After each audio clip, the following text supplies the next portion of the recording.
Notre prochaine personnalité est bien connue du monde de la radio et de la télévision. Communicateur hors pair, passionné d'histoire et de voyage, mesdames et messieurs, accueillons Monsieur Gilles Proulx.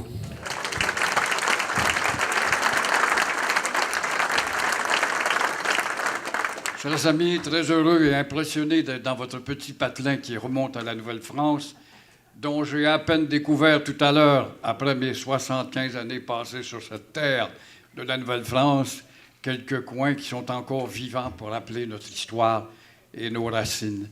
Et je salue en passant, je suis très fier de voir que des représentants des premiers occupants sont ici, tout comme vous tous, les tricotés serrés, les deuxièmes occupants et les nouveaux occupants également. Et ma pensée ne peut pas faire autrement aujourd'hui, comme tout le monde, on l'a rappelé, de me diriger de l'autre côté de l'Atlantique et songer à la mère patrie qui est éprouvée. La mère patrie dont nous sommes immensément majoritaires descendants de celle-ci, mais nous ne le savons plus parce que nos élites politiques ont décidé d'oublier l'enseignement de l'histoire, ce qui est une véritable tragédie. Et tout à l'heure, Jean, dans son magnifique discours, je dois d'ailleurs saluer les organisateurs d'avoir trouvé cette pléthore de discoureurs très pédagogiques et instructifs, disait qu'avec les Français, nous étions bien traités, ce qui est vrai.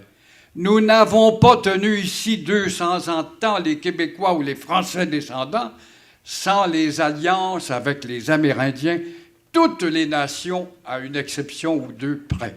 Alors, n'eût été d'eux autres, qui étaient même dans nos armées parfois et portaient l'uniforme français, nous n'aurions pas pu tenir aussi longtemps avec si peu de monde. Et quand on nous dit encore dans les âneries de l'enseignement démagogique qu'on a volé le territoire, on les a décimés, ce qui n'est pas notre cas, faut-il le dire. Pour arrêter de se culpabiliser, nous n'avons pas de passé génocidaire, les descendants de la vieille France. Nous ne sommes pas des Portugais, des Espagnols ou même des Britanniques, parce qu'on n'aurait pas pu se permettre cela, vu notre nombre et aussi vu l'accueil qu'ont manifesté les nations amérindiennes quand Champlain est arrivé. Le 22 novembre aujourd'hui, c'est une drôle de date quand on regarde dans les éphémérides les références qu'on y amène. Je pense nécessairement aux patriotes de Saint-Denis-sur-Richelieu, je pense à De Gaulle, je pense même à Kennedy aujourd'hui, 22 novembre, une date à retenir, mais aussi celle où en 1885, 50 000 personnes se sont rassemblées derrière l'Hôtel de Ville de Montréal. L'Hôtel de Ville de notre vendeur de chars usagés qui dirige Montréal depuis 2 ans maintenant, où la petite presse béate, notre presse obnubilée, fait des bilans à 100% positifs, alors que je vous demanderais, je vous défierais de me dire ce qu'il a fait depuis qu'il est là. Alors, dans ce 5... On a un vendeur de chars d'usagers à Québec aussi, vous en faites pas, là. Alors voilà la représentativité de nos élites politiques qui ne sont pas plus engagées, plus attachées à leur identitaire, comme si c'était une honte ou une maladie vénérienne. 50 000 personnes, et voilà, pour protester contre cette pendaison honteuse, et vont émerger des politiciens, un dénommé Wilfrid Laurier, qui va être à l'enseigne de l'hésitation pendant sa carrière, et Honoré Mercier, un grand premier ministre, qui va émerger pour combattre justement les empiètements du fédéral.